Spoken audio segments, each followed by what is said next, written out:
السلام علیکم ورحمۃ اللہ وبرکاتہ۔ حدیث نمبر 27۔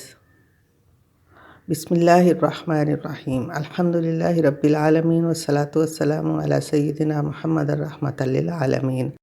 صحیح ابن حبان، مسند احمد اور سلسلہ صحیحہ حدیث نمبر 1114 کے مطابق سیدنا عمرو بن حمق خزاعی رضی اللہ تعالیٰ عنہ نے رسول اللہ صلی اللہ علیہ وسلم کا یہ ارشاد روایت کیا کہ جب اللہ تعالیٰ کسی کی بھلائی کا ارادہ کرتا ہے تو اس کی نیک نامی کر دیتا ہے۔ آپ سے پوچھا گیا کہ اس سے کیا مراد ہے؟ فرمایا، اللہ تعالیٰ اسے وفات سے قبل نیک عمل کی توفیق دیتا ہے حتیٰ کہ اس سے متعلقہ افراد اس سے راضی ہو جاتے ہیں۔ ساری انسانیت موت پہ یقین رکھتی ہے۔ کسی کی موت کب آئے گی یہ کسی کو علم نہیں، البتہ جوانی کا دور گزار کر انسان زندگی کی سرحد سے دور اور موت کی وادی کے زیادہ قریب ہو جاتا ہے۔ جوانی کے دور میں کی گئی خطائیں اور غفلتیں شرمندہ کریں اور ان کے مداوع کی کوشش بھی ہونے لگیں تو ایسے انسان کو اللہ کی رحمت آخرت کی باز پرس سے بچا لے گی، اور یہ اسی رب العالمین کا احسان عظیم ہوگا کہ وہ لوگ جو اس انسان سے تنگ تھے اس کی موت سے قبل اس سے راضی ہو جائیں گے۔ یہ بھلائی وہ ہے جو اس کے لیے اللہ تعالیٰ خود چاہتے ہیں۔ اب عقل مند انسان تو وہی ہے جو اللہ کی طرف سے عطا ہونے والی بھلائی کو قبول کرتا ہے۔ اسی بھلائی کو پہچان لینا ہی مومن کی امتیازی شان ہے۔ اگر کبھی کسی کو صالح لوگوں کے حلقہ یا احباب میں شامل ہونے کا موقع میسر ہو تو اسے اس کو ضائع نہیں ہونے دینا چاہیے، اس لیے کہ یہ اللہ تعالیٰ کی طرف سے اس کی بھلائی کا اشارہ ہے۔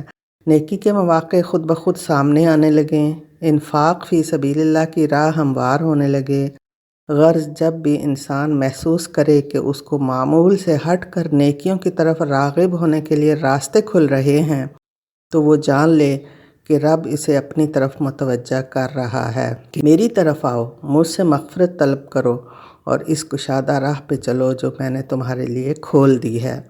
اور وہ انسان یہ سوچے کہ شاید یہ موت سے پہلے اسے آخرت سنوارنے کا موقع دیا جا رہا ہو۔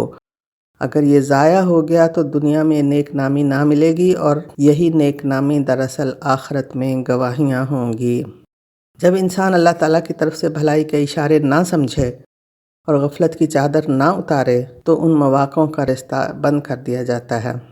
40 سال کی عمر کے بعد انسان کی ذہنی پختگی اس کی شخصیت و کردار کو مستحکم کر چکی ہوتی ہے۔ اب عمر کا اگلا دور اس شخصیت کو سنوارنا ہوتا ہے، منوانا ہوتا ہے۔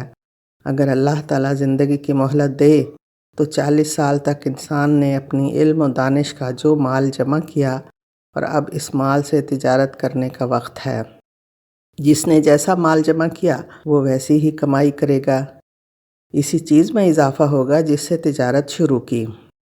اگر اچھا مال ہے تو اچھا ہی ملے گا، اگر برا ہے تو بھی اللہ تعالیٰ کی طرف سے بھلائی کے اشارے اس کی فہم و دانش کا امتحان لے رہے ہیں، یہاں تک کہ وہ بڑھاپے کی عمر تک پہنچ جائے، پھر بھی اس رب العزت کی رحمت واسعہ نے اسے فراموش نہیں کیا۔ لوٹ آنے کے راستے بند نہیں ہوئے۔ اللہ سبحانہ و تعالیٰ تو چاہتا ہے کہ اس کا بندہ دنیا چھوڑنے کے بعد اس سے ملاقات کرے تو صاف ستھرا ہو، کوئی میل کچیل نہ ہو۔ اگر کوئی بندہ اللہ سبحانہ و تعالیٰ کی طرف سے نیکی کا راستہ کشادہ کر دینے والی بھلائی اور نیک نامی کے مواقع کو نہ سمجھے تو پھر اللہ تعالیٰ اس کو تکلیفوں، آزمائشوں، بیماریوں میں مبتلا کر دیتا ہے تاکہ گناہوں کی میل کچیل اس سے دور ہو جائے۔ اللہ تعالیٰ کے ہر فیصلے میں انسان کی بھلائی پوشیدہ ہے، اس کے ہاتھ میں خیر ہی خیر ہے۔ اس خیر اور بھلائی کی طرف سے رہنمائی ہوتی رہتی ہے۔